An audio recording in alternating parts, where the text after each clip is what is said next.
Miss Angel. Thanks for coming in. I've been looking forward to this chat. Kumusta ka naman so far? Hello, Miss Jennifer. Ayos naman. This past few weeks, nakilala ko na ang team at unti-unti ko nang naiintindihan kung paano patakbuhin ang kumpanya. I'm so excited na pag-usapan yung mga opportunities at plano natin para sa company. That is so good to hear. I know sobrang daming nangyayari about the papers, deadlines, and also sa employees. And thank God you're here because I really need your expertise. It's my pleasure. Let's take everything one step at a time. Sure, that's what I wanted to hear. And ano ba, kumusta naman ba ang lagay ng company natin ngayon? May mga problema ba? Kasi this past few days, may mga ilan-ilan akong trends na nakikita all throughout the social media and also demand. So, I'm curious, like what changes have you noticed that you think are affecting our HR strategy? Alam mo, sa mga nakalipas na linggo, I already studied the situation. May good news naman ako, dahil may inaasahang growth ang company natin. Una, sa projected revenue, ay inaasahan na tumaas ito ng 10% sa susunod na 3 years. Pangalawa, may ilang mga bahagi rin ng negosyo natin na tumataas hanggang 30%. Oh, that's great. So, magandang effect para sa atin yan. Oo nga, pero ibig sabihin nito, kailangan pa rin nating maghanda ng mas maraming trabaho. Dahil sa loob ng 3 taon, yung 5 sa pinakamatagal natin na empleyado ay magre-retiro na. And for sure, mag-iiwan yun ng malaking gap sa company natin. I know that's been on my mind too. Like, sobrang hirap nila palitan kasi iba pa rin yung na-build up nila and also yung na-contribute nila sa company and it's going too hard to replace that. That's definitely a big change. Naisip mo na ba itong mentoring program? Pwede nating ipareha yung mga senior employees natin sa mga mas bata para maipasa yung kaalaman nila. At makakatulong din yon para mas mag-gain yung confidence nila para sa mas malaking responsibilities. Sure, I like that idea. It could smooth the transition. What else? What about hiring new people? Should we start planning that now? Absolutely. Alam mo, sa inaasahang growth, kailangan natin ng maayos na recruitment strategies. I think it would be great opportunity to send fresh perspective sa ating team. Pwede akong gumawa ng plan about that. Kasama dyan yung hiring timeline, number of employees needed, at mga kakailanganing skills. That would be helpful.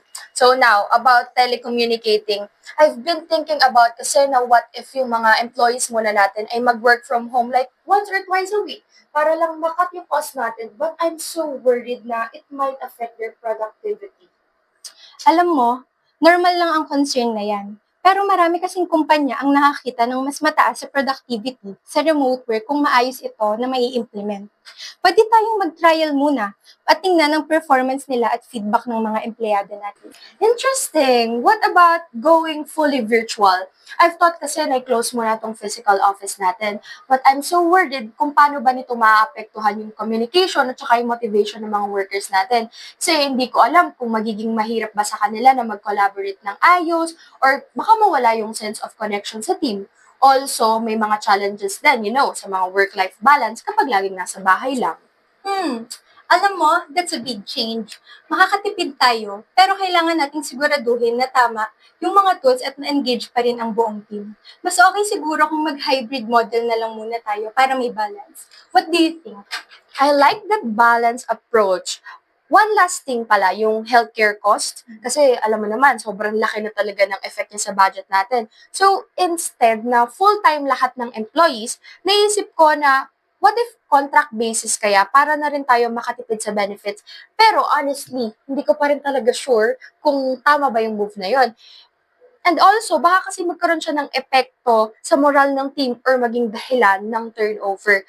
Plus, I'm so worried na if we move the contract-based work, some employees might feel less secure and could affect their long-term commitment sa company. So, it's a tough call, but it might be necessary para maging smooth yung transition ng ating company.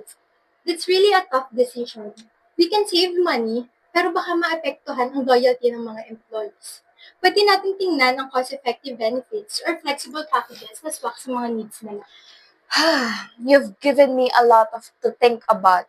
So, what do you see as our initial step? Absolutely. Unahin natin ang pinaka-urgent, which is yung retirement planning at paghahanda sa growth. Mag-skills gap analysis tayo para malaman ang kailangang roles at training. That makes sense. And my role in this? Ikaw ang magbibigay ng visions at final decisions. Ako naman ang bahala sa implementations, yung policies, recruitment, training at monitoring.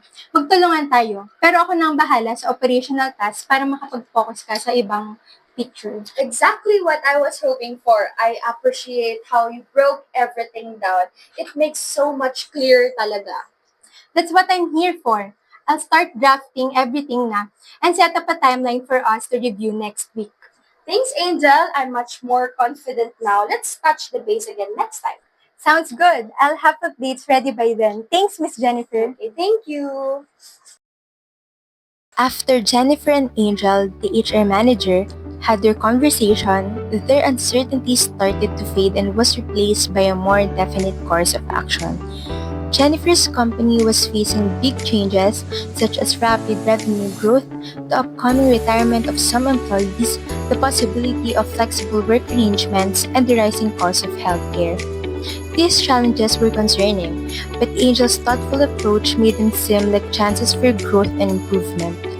Angel emphasized the importance of balancing business goals with employees' well-being.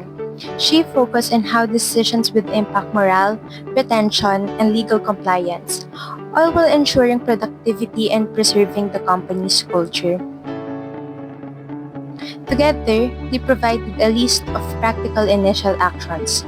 This included conducting a workforce analysis to address skill gaps, creating a strong succession plan, exploring telecommunicating options, and considering alternative benefit structure. Angel also emphasized the importance of engaging employees early in the process, ensuring transparency and building trust to keep everyone aligned. As HR manager, Angel would take the lead in designing policies, overseeing implementation, and ensuring everything runs smoothly. Meanwhile, Jennifer's role as the company's leader would be to set the vision, make key decisions, and encourage open communication to support her team through this transition. With a shared understanding of the rules and a well-thought-out strategy, Jennifer and Angel were confident in their ability to guide the company through these changes. By working together, they could not only maintain the company's growth and stability, but also ensure it continued to adapt and grow in a business environment that was constantly changing.